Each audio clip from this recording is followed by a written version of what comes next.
What's up, welcome back. I'm John Stark from MovieGuy.com, your favorite blind film critic, and today I'm finishing Skeleton Crew.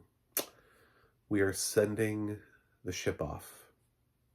Probably forever, maybe just for a few years until we get season 2. I don't know. But this show ends in a way that they could not do a season 2, and also they could do a season 2. Fun fact. So, uh, basically, we leave off with after that menacing ending with Jod and the lightsaber. He comes back and he like does some sort of like flourish thing, presents himself to the adults as a Jedi, and then they treat him like he's the emissary, and the kids are still too afraid to say anything. So he still has to see the one in charge, and he basically the parents, he has the kids being watched by the safety droids and sent home, and Fred and her mom go to the supervisor office, and that's where Jod finds out the whole planet is run by a droid, which through a quick sort of chain of reactions, the droid figures out Jod is not who he says he is. But Jod disposes of him really quickly using the Force, essentially. And it causes everything else to shut down. Like, everything is tied to this one centrifugal force. So, yeah. And then he wants, of course, the shield to be brought down so his ship can come in. And Fern's mom just lets it in another way so they don't have to take the shield down. But then, of course, then Jod and his pirate gang are inside, and the kids are trying to figure out a way how to save their planet, because they're like, well, now they control everything, it's not good for us. And they remember from a few episodes ago when they went and found the owl lady, that she told them that if they never ever needed any help, just to let her know. So KB is able to break away and steal a ship and fly out into space and send her like a message. Unfortunately, things don't go well for her on the return. It looks like things have, things are over for KB, and everybody's really sad. And so when Fern starts getting feisty, everybody starts fighting back. But we get to the end, and lo and behold, the cavalry's there, but they have to figure out a way how to let down the shield, and so that the New Republic can fight the pirates. And yeah, so that's when they lower the shield, which dissipates the gas. And you kind of wonder, that's sort of where they leave it, is, are they going to be able to rebuild the shield? Or is that Adam now permanently revealed to the rest of the world, and oh shit,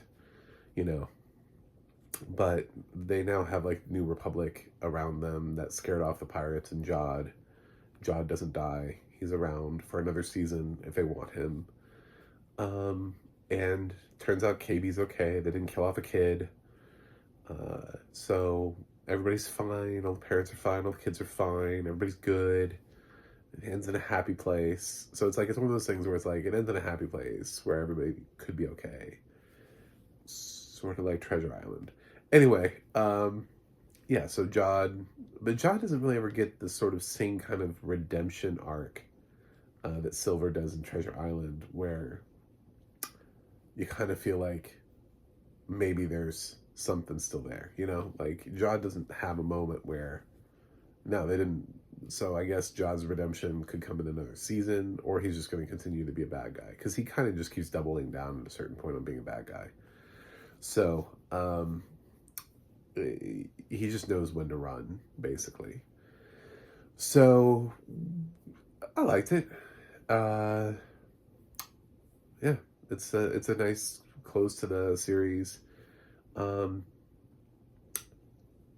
I wasn't a huge fan of this being tied into Star Wars. I think it just worked as a series in and of itself. Space Goonies, with heavy Treasure Island / Treasure Planet references would have been, good enough on its own.